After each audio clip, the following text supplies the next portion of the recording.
13 राज्यों की 88 सीटों पर वोटिंग सुबह 7 बजे से हो चुकी है शुरू।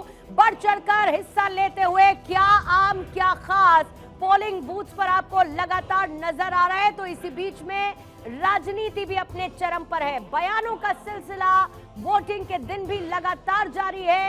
एक तरफ बीजेपी अपनी जीत के दावे कर रही है तो दूसरी तरफ विपक्षी पार्टी अपनी मजबूती का दम भरती हुई नजर आ रही है। लेकिन सबसे ज्यादा इंपॉर्टेंट क्या है? सबसे इंपॉर्टेंट है जनता के मूड की बात। जनता का मूड, वोटर के मन में क्या है, वो आपको बता रहे हमारे तमाम सहयोगी ऑन ग्राउंड मौजूद इन 88 सीटों पर विशेष कवरेज देते हुए।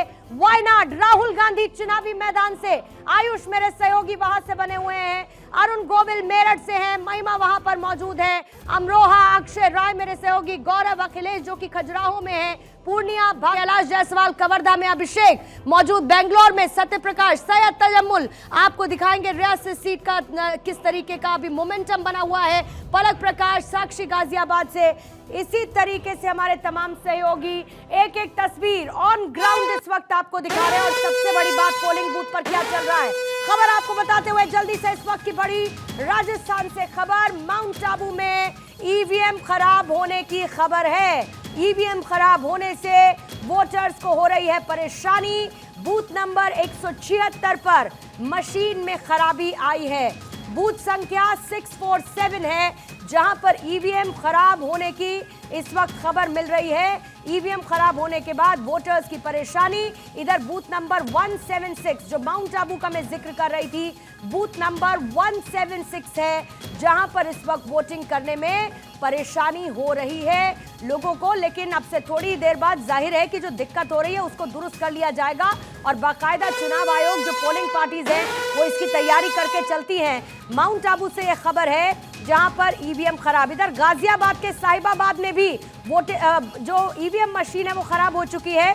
अब से थोड़ी देर पहले जिस बूथ नंबर 647 का मैंने जिक्र किया था वो 647 गाजियाबाद के साहिबाबाद के बूथ नंबर का नंबर है जहां पर ईवीएम में खराबी आई है। तो दो जगह से, एक तरफ माउंट आबू दूसरी तरफ साहिबाबाद, यहां दो जगह ईवीएम में खराबी की खबर है।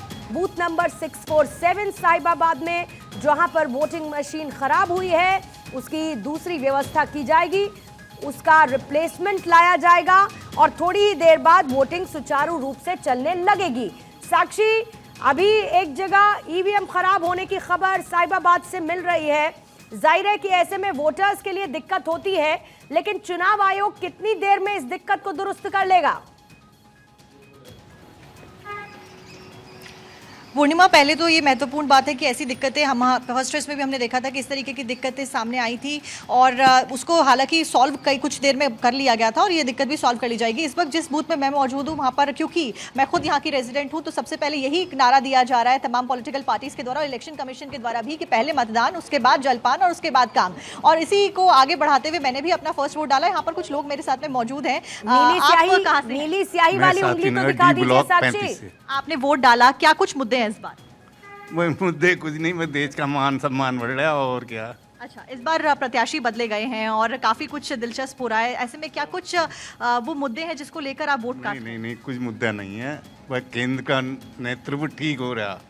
सीनियर सिटीजन होने के नाते एक मैसेज आप देना चाहेंगे तो क्या मैसेज होगा?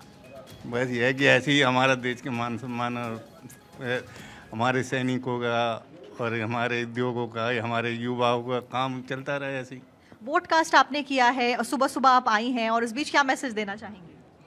मैम, हम तो यही देना चाहेंगे कि चलिए मोदी जी और थोड़ी दिन हमको बस जो आज चल रहा है सेवा देते रहें और हम लोग उनको ऐसे वोटिंग करते रहें। हमारे मोदी जी बहुत अच्छे और अच्छे बने रहे। मतलब मौजूदा सरकार के कार्य से आप खुश हैं? जी, हम बिल्कुल खुश हैं। टिकट इस बार बदल दिया गया, अतुल गर्ग को टिकट दिया गया, वीके सिंह पहले यहाँ से चुनाव लड़ रहे थे, उसको लेकर क्या कुछ सोचती हैं? नहीं, ऐसा कुछ नहीं है मैम। अच्छा, यहाँ पर कुछ और भी लोग हैं, उनसे बातचीत करने की कोशिश करेंगे। सर, कहाँ से हैं आप और वोट डालने के लिए पहुँच रहे हैं आज आप? शास्त्री नगर से। अच्छा, यहीं से। तो देखिए इस वक्त आपको क्योंकि अभी गाजियाबाद से साक्षी आपको रिपोर्ट कर रही थी, लेकिन इसी बीच में आपको गजेंद्र सिंह शेखावत नजर आने लगे हैं तस्वीरों में। गजेंद्र सिंह शेखावत अपना वोटकास्ट करते हुए नजर आने वाले हैं। गजेंद्र सिंह शेखावत जाहिर है एक बड़ा चेहरा, जल शक्ति मंत्री, किस तरीके से अपनी किस्मत आजमाते हुए परिवार के साथ पहुंचे हैं। गजेंद्र सिंह शेखावत अपना वोटकास्ट करते हुए आपको नजर आएंगे। गजेंद्र सिंह शेखावत इस वक्त तस्वीरों में और मुमकिन है कि उनसे बातचीत करने की कोशिश की जाएगी, लेकिन पहले वो अपना वोट कास्ट करेंगे। गजेंद्र सिंह शेखावत सिर्फ अकेले नहीं है, इसके साथ ही प्रधानमंत्री मोदी के ऐसे 6 मंत्री हैं जो कि गजेंद्र सिंह शेखावत को मिलाकर जो इस बार की इन सीटों पर मौजूद हैं चुनावी मैदान में, और इन्हीं कैबिनेट मंत्रियों की किस्मत दांव पर भी लगी हुई है। गजेंद्र सिंह शेखावत पहुंचे हैं अपना वोट कास्ट करने के लिए। ये कह रहे हैं कि विपक्ष के पास कोई मुद्दा है नहीं, वोट कास्ट करेंगे अपना, लेकिन विपक्ष पर हमलावर हैं, और साथ ही इस बात का दावा भी कि प्रचंड बहुमत से हम जीतने वाले हैं। गजेंद्र सिंह शेखावत मोदी सरकार में केंद्रीय जल शक्ति मंत्री हैं, जोधपुर लोकसभा सीट से चुनावी मैदान में हैं। जोधपुर से ये तस्वीरें इस वक्त हम आपको दिखा रहे हैं, और 2019 में चुनाव लड़े भी गजेंद्र सिंह शेखावत और जीते भी। अभी आपको कतार में लगे हुए नजर आ रहे हैं गजेंद्र सिंह शेखावत, और जोधपुर की लोकसभा सीट पर जहां पर आपको याद होगा 2019 का चुनाव अशोक गहलोत के बेटे वैभव गहलोत को हराया गजेंद्र सिंह शेखावत ने। हालांकि वैभव गहलोत इस बार जालौर सीट से चुनावी मैदान में हैं, लेकिन गजेंद्र सिंह शेखावत जोधपुर से तस्वीरों में इस वक्त आपको नजर आ रहे हैं। और दूसरी तरफ इंपॉर्टेंट तस्वीर केसी वेणुगोपाल की। केसी वेणुगोपाल जो बीजेपी पर लगातार हमलावर रहते हुए और इसके साथ ही राज्यसभा के सदस्य भी लगातार बीजेपी को घेरते हुए, लेकिन आज एक सिटीजन के तौर पर पहुंचे हैं अपना वोट कास्ट करने के लिए। केसी वेणुगोपाल अपना वोट कास्ट करने के लिए इस वक्त पहुंचे हैं। आपको आज कांग्रेस के भी ऐसे बड़े बड़े चेहरे हैं जिनकी किस्मत आज दांव पर है, जिसमें खुद राहुल गांधी भी हैं, वायनाड से चुनाव लड़ते हुए वो नजर आ रहे हैं। लेकिन इसके साथ साथ केसी वेणुगोपाल जो कि कांग्रेस संगठन में महासचिव हैं, अभी फिलहाल उनकी तस्वीरें अब से थोड़ी देर पहले आपने देखी। वापस ये जोधपुर की तस्वीरें हम आपको दिखाने लगे हैं।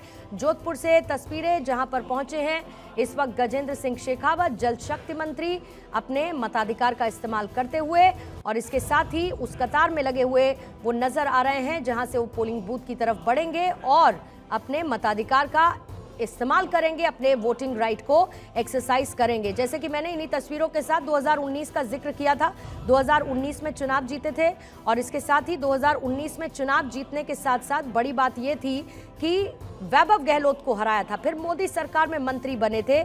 और जोधपुर सीट से इस बार देखिए कांग्रेस की तरफ से करण सिंह उचियारणा हैं जो कि मैदान में हैं, और 2019 का जो लोकसभा सीट था आदित्य आपके पास आते हुए, क्योंकि गजेंद्र सिंह शेखावत जल शक्ति मंत्री इस वक्त नजर आ रहे हैं, और यहां पर 68.89% वोटिंग 2019 में हुई थी। वोटिंग परसेंटेज की बात करनी इसीलिए जरूरी है क्योंकि फर्स्ट फेज में अगर किसी के माथे पर चिंता की लकीरें खिंची हैं तो वो कम वोटिंग परसेंटेज की वजह से ही। गजेंद्र सिंह शेखावत, उनकी पॉपुलैरिटी और उनके अगेंस्ट करण सिंह उचियारणा, जरा इन दोनों ही कैंडिडेट्स के बारे में जोधपुर सीट को लेकर विवरण दें। वैसे तो गजेंद्र सिंह शेखावत से मुलाकात अक्सर पार्लियामेंट में, उनके मंत्रालय में, दिल्ली में होती रहती है, लेकिन किसी भी व्यक्ति के बारे में तब ज़्यादा बेहतर तरीके से पता चलता है जब हम उनके गांव, उनके लोकसभा क्षेत्र में जाते हैं। तो मैं कल उनसे मुलाकात की, मैंने उचियाड़ा साहब से भी मुलाकात की, अशोक गहलोत वहाँ पर थे, उनसे भी मुलाकात की। लेकिन ये सीट हॉट सीट इसलिए ही नहीं है क्योंकि यहाँ से गजेंद्र सिंह शेखावत आते हैं जो नरेंद्र मोदी, अमित शाह के करीबी हैं। ये उसको कहने की जरूरत क्या, भाई साहब को मुझे कहना है किसको वोट देना? नहीं मतलब भी नहीं है। हाँ राजेश जी, शुरू से ही वोट का जो महत्व है वो समझते हैं, सबको समझते हैं। कल मैं लोगों को कह रहा था, कॉलोनी में मैं सबके यहाँ गया था, तो मैं कह रहा था भाई 8 बजे से पहले आ जाना वोट देने। तो मेरी बेटी कहने की जरूरत ही नहीं, तो मेरी बेटी मुझे कहती है आप वोट तो मांग ही नहीं रहे हो। तो मैंने कहा वो भी जरूरत है क्या? टाइम बताना था, बता दीजिए। कितने पन्ना प्रमुख हो गए जिनसे संपर्क किया था? नहीं, हमने तो खुद बीइंग पन्ना प्रमुख मैं खुद गया था। मेरी पन्ने के 60 वोट कास्ट कराना मेरी जिम्मेदारी है, 30 और 30 दोनों तरफ के, वो 100% होगा, एक भी बाकी नहीं रहेगा।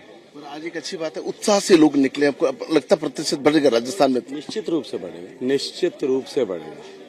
पिछले मतदान दिवस पर पहले फेज के दिन शादियां बहुत होने के कारण से कुछ संकट हुआ था, लेकिन उसके बाद में जो उस दिन जो हुआ उसके बाद में पूरे देश भर में इसको लेकर के एकदम उत्साह का माहौल है। बेटा आपको है ना वो लेडीज की लाइन वहाँ है, वहाँ जाना, इधर से घूम के वहाँ चले जाओ। क्या है बेटा 128 83 यही है। आदित्य, आपके पास वापस लौटते हुए गजेंद्र सिंह शेखावत की प्रतिक्रिया आ गई थी, लेकिन इससे 2 पॉइंटर्स मैंने निकाले हैं, आप भी जरा बताइएगा। 2 बातें ये कि बेटी ने कहा कि आप वोट कहाँ मांग रहे हैं, तो मैंने कहा मुझे जरूरत है क्या, और दूसरी बड़ी बात पन्ना प्रमुखों की। और जब मैंने वोटिंग परसेंटेज की बात की, जो कि खुद पन्ना प्रमुख के तौर पर गजेंद्र सिंह शेखावत ने मोर्चा संभाला, लेकिन वो वोटिंग परसेंटेज बढ़े। बीजेपी उन पन्ना प्रमुखों पर इस बार सेकंड फेज में बहुत रिलाय कर रही है कि वो उसमें स्पाइक ला पाएंगे। प्रत्यक्ष को प्रमाण किया। मैं जो आपको उस समय पहले बात कह रही थी वो बात यही थी कि जब मैं जमीन पे पहुंची तो चुनावी मुद्दों से ज्यादा एक मुद्दा था गजेंद्र सिंह शेखावत का व्यवहार। वहां पर हर एक व्यक्ति, वो किसी को भी वोट करे, वोटर की बात कर रही हूं, नागरिक की बात कर रही हूं, लेकिन वो गजेंद्र सिंह शेखावत के व्यवहार से बहुत प्रभावित थे।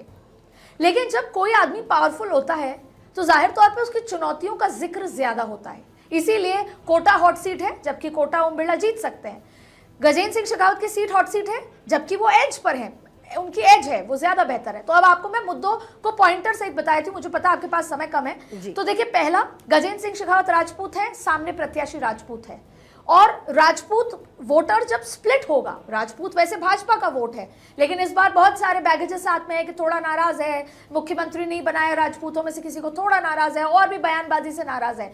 तो इस बार राजपूत वोट स्प्लिट हो सकते हैं, ये एक बड़ी चुनौती है। दूसरा, पानी का मुद्दा। मैं सड़क पे गई, वहां पर बड़े से बड़ा घर या व्यक्ति, उनके घर में पानी एक दिन छोड़ के एक दिन आता है, और गजेंद्र सिंह शेखावत जल शक्ति मंत्री रह चुके हैं। ये सवाल बार बार गजेंद्र सिंह शेखावत से पूछा जाता है, और वो राज्य सरकार का जिक्र करते हैं कि उनकी मंशा नहीं थी, लेकिन जाहिर तौर पे जब चुनाव में उतरते हैं तो इफ और बट नहीं देखा जाता। ये 2 बहुत ही बड़ी चुनौती हैं। अब आते हैं वोटिंग परसेंटेज।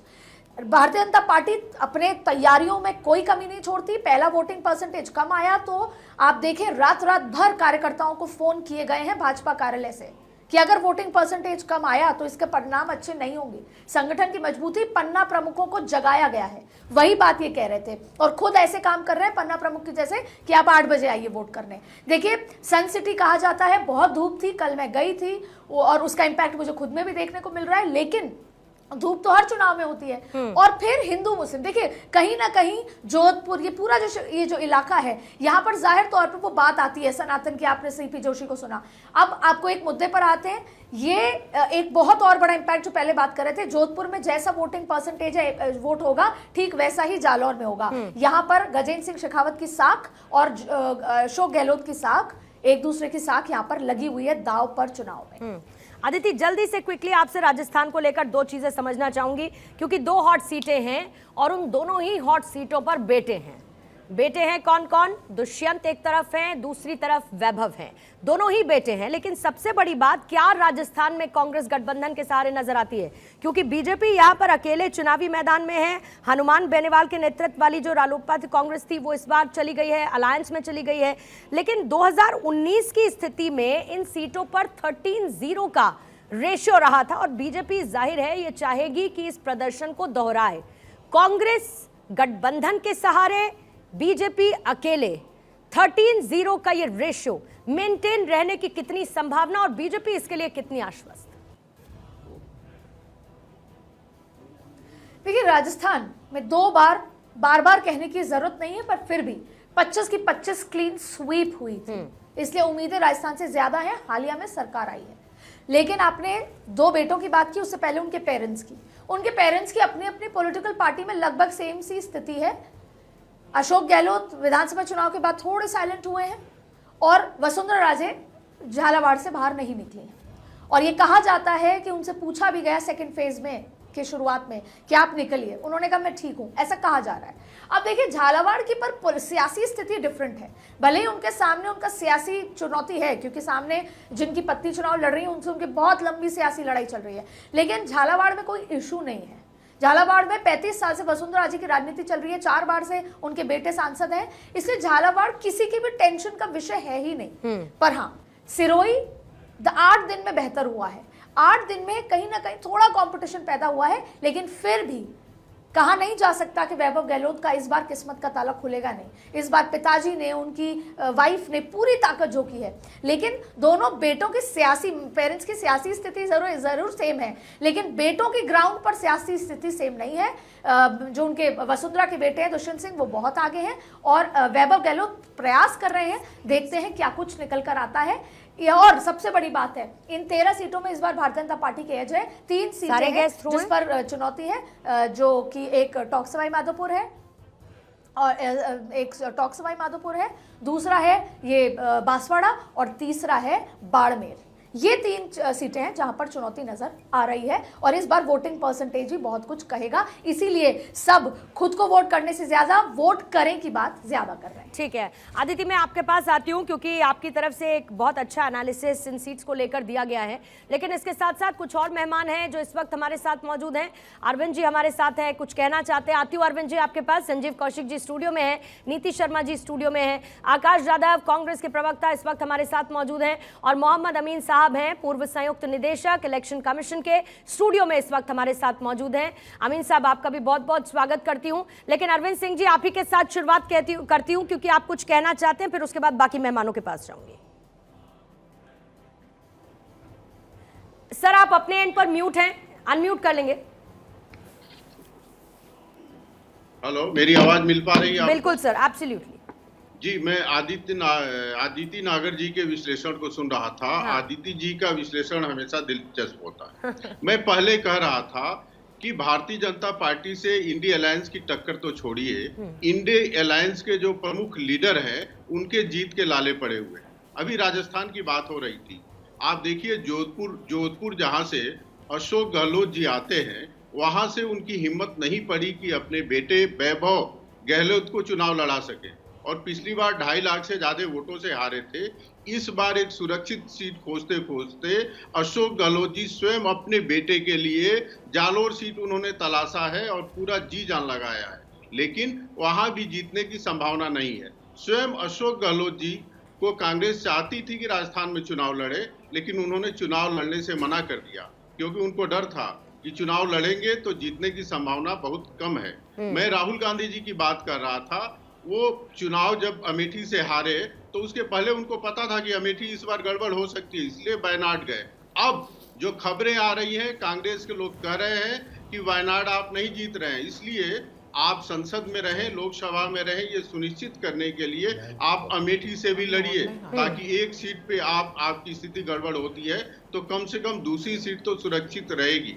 तो मैं केवल इतना ही निष्कर्ष रूप में मैं कहूंगा, जो इंडी गठबंधन अपने प्रमुख नेताओं को जिताने की स्थिति में नहीं है, जिनके प्रमुख नेता घबराए हुए हैं, तो ये कहना कि इंडी गठबंधन टक्कर दे रहा है, ये बहुत हास्यास्पद है। ठीक है अरविंद जी, आती हूँ मैं आपके पास, लेकिन क्योंकि आपने राजस्थान का जिक्र किया और अदिति के एनालिसिस का जिक्र किया, तो ये बात भी सच है कि 6 से 7 सीटों पर ऐसी बहुत सारी रिपोर्ट्स हैं जो कहती हैं कि तपिश बढ़ी हुई है। भले ही 25 क्लीन स्वीप की आप बात करते हो, उस पर मैं आपसे बात करूंगी, लेकिन जरा तस्वीरें एक बार दिखाते हुए निर्मला सीतारमण की प्रतिक्रिया आपके साथ। Choose your time, come, please come, do vote. India needs every vote. Ma'am, what is the key poll planks that you think are hogging attention? In the last few days, at least, it's been about inheritance tax between the parties. But what is top of mind for voters this election season? I think they want continuity, they want stability. People want India to progress. And they've seen last 10 years. Last 10 years is performance of this government is definitely in the minds of the people. And therefore, I think that'll be the one with which they've come to the booth. You can see the enthusiasm. Senior citizens in particular, I'm very grateful, have just come out of their homes and they are in long queues. They are not grudging. They are not saying, oh, it's taking too long. They are there. And some of them, I know the election... 25 के mission की अगर मैं बात करूं, mission 25 जो हम कह रहे हैं, 25 से 25 25 के 25 है। और जो पिछली बार डोर टू डोर बात कही गई थी कि डोर टू डोर जो लोगों से बातचीत की जाए, क्योंकि पिछली बार जो मतदान हुआ है पहले चरण में वो थोड़ा कम है। मैडम, मुझे इतना ही कहना है कि मैं तो अब खाली अपनी लोकसभा के बारे में मैं बात कर सकता हूँ। मेरी लोकसभा में मतदान अच्छा होगा और हमारे क्षेत्र में कमल का फूल निकल के आएगा। थैंक यू मैम, आप आई मैम। Thank you. ये हमारे साथ है दुष्यंत सिंह, जिन्होंने साफ तौर पर कहा कि कमल का फूल जो है वो यहाँ पर खिलेगा और 25 की 25 सीटें, मिशन 25 को लेकर इन्होंने कहा कि 25 की 25 जो सीटें हैं वो यहाँ पर भाजपा जीतेगी। Fact, the good governance, corruption-free good governance of Prime Minister Narendra Modi for the last 10 years, which is there, we are seeking a continuation of that, and the people have decided to give a continuation to the corruption-free good governance of Prime Minister Narendra Modi. I am sure that the people of Attingal constituency also will be with the country's mood and the people of the whole country. And for Kerala, as regards Kerala has received benefits of the central government many times more than what it used to receive till 2014. So that is also another additional factor that will be there in the minds of the people of Kerala when they come to vote. This will be an opportunity for the people of Kerala to cast their vote against the misrule of the Kerala government, which is been there for the last 8 years. So I am sure they will utilize this opportunity for that.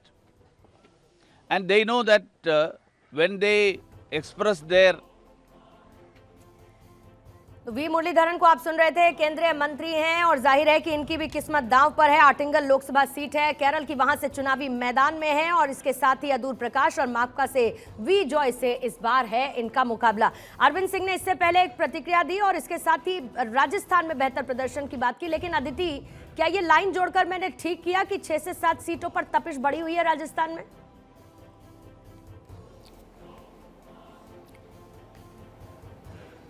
Aditi, आप भी अपने और मैं अरविंद सिंह जी की बात पे बिल्कुल इत्तेफाक रखती हूँ जो उन्होंने कहा। जी, क्लियर है वॉइस।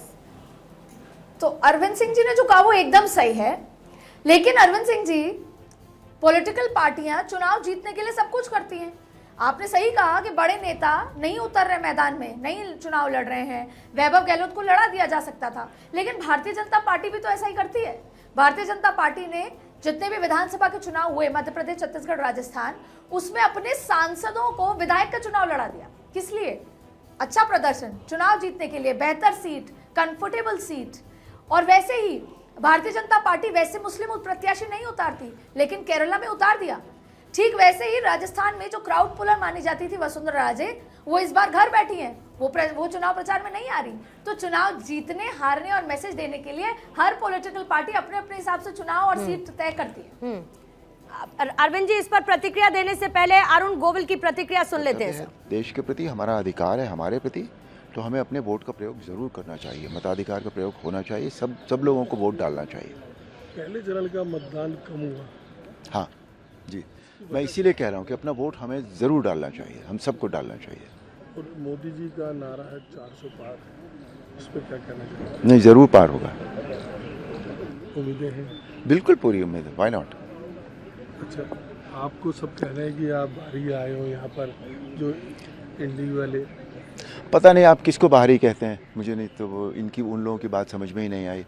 अब यहाँ के कितने ही लोग हैं, सब बहादुर लोग हैं जिनके बच्चे यहाँ से 10th करके अमेरिका चले जाते हैं, फिर वो वहीं रह जाते हैं, वहाँ से नहीं आते, तो क्या वो बाहरी हो जाते हैं? उन बच्चों को वो बाहरी नहीं कहते। मैं यहाँ पैदा हुआ, मैं यहाँ पला बड़ा, मेरी परवरिश यहाँ हुई, मैंने स्टडीज़ यहाँ से की, तो मैं बाहरी कैसे हो गया मुझे समझ में नहीं आता ये बात। आप हर जगह जाते हो, कुछ ना कुछ बोलते जरूर हो, रावण पे या राम जी पे। जी जी जी, कुछ बोलो। हाँ, लोगों का मन करता है कि मैं कुछ बोलूँ। कुछ बोल के सुना दो हमारी आम जनता के लिए।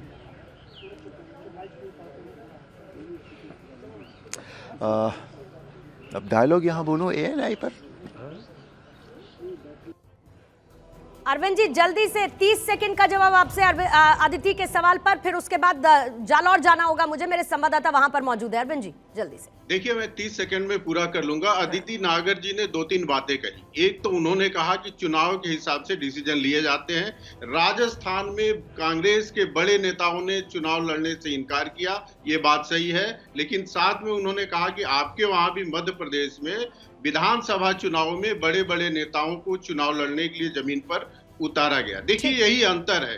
एक तरफ कांग्रेस है जहां बड़े नेता चुनाव लड़ने से इनकार करते हैं, और दूसरी तरफ भारतीय जनता पार्टी है जहां बड़े से बड़े नेताओं को भी छोटे से छोटे चुनाव में लड़ने के लिए उतारा जाता है। क्योंकि हमारे लिए चुनाव कोई बड़ा नहीं होता है, चुनाव कोई छोटा नहीं होता है, चुनाव चुनाव होता है। और एक और चीज आप कह रही थी कि 5-6 सीटों पे संघर्ष तगड़ा है।